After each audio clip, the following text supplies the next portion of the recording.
ओम श्री सद्गुरु परमात्मने नमः। त्याग का रहस्य। एक बार महर्षि नारद ज्ञान का प्रचार करते हुए किसी सघन वन में जा पहुँचे।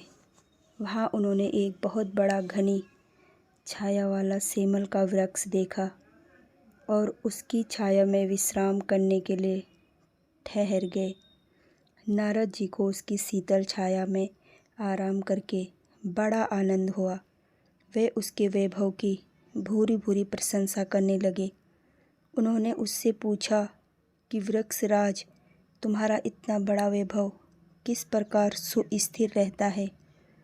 पवन तुम्हें गिराती क्यों नहीं?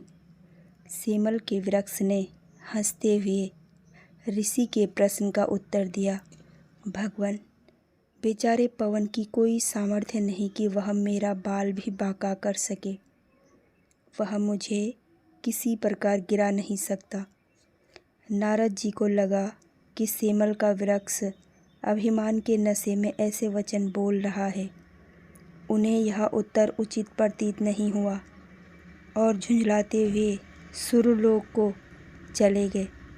सुरपुर में जाकर नारद जी ने पवन से कहा, अमुक वृक्ष अभिमान पूर्वक दर्प वचन बोलता हुआ आपकी निंदा करता है, सो उसका अभिमान दूर करना चाहिए।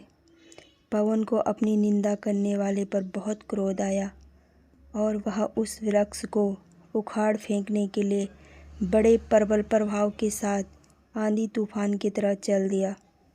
सेमल का वृक्ष बड़ा तपस्वी, परोपकारी और ज्ञानी था।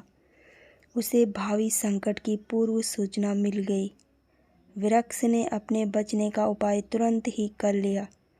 उसने अपने सारे पत्ते झाड़ डाले और ठूंठ की तरह खड़ा हो गया। पवन आया, उसने बहुत प्रयत्न किया पर ठूंठ का कुछ भी बिगाड़ न सका। अंततः उसे निराश होकर लौट जाना पड़ा। कुछ दिन पश्चात नारद जी उस वृक्ष का परिणाम देखने के लिए उसी वन में फिर पहुँचे, पर वहाँ उन्होंने देखा कि वृक्ष ज्यों का त्यों हरा भरा खड़ा है। नारद जी को इस पर बड़ा आश्चर्य हुआ।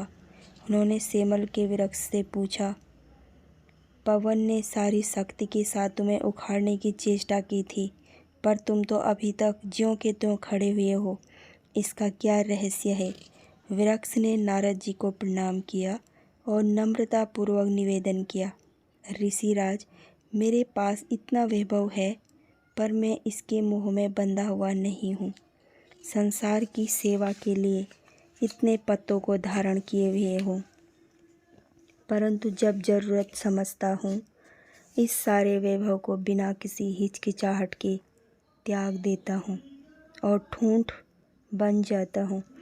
मुझे वैभव का गर्व नहीं था, वरन अपने ठूंठ होने का अभिमान था। इसीलिए मैंने पवन की अपेक्षा अपनी सामर्थ्य को अधिक बताया। आप देख रहे हैं कि उसी निर्लिप्त कर्मयोग के कारण मैं पवन की प्रचंड टक्कर सहता हुआ भी यथापूर्व खड़ा हुआ हूँ। नारद जी समझ गए कि संसार में वैभव रखना, धनवान होना कोई बुरी बात नहीं है। इससे तो बहुत से शुभ कार्य हो सकते हैं। बुराई तो धन के अभिमान में डूब जाने और उससे मोह करने में है। यदि कोई व्यक्ति धनी होते हुए भी मन से पवित्र रहे तो वह एक प्रकार का साधु ही है। ऐसे जल में कमल की तरह निर्लिप्त रहने वाले कर्मयोगी साधु के लिए घर ही तपोभूमि है।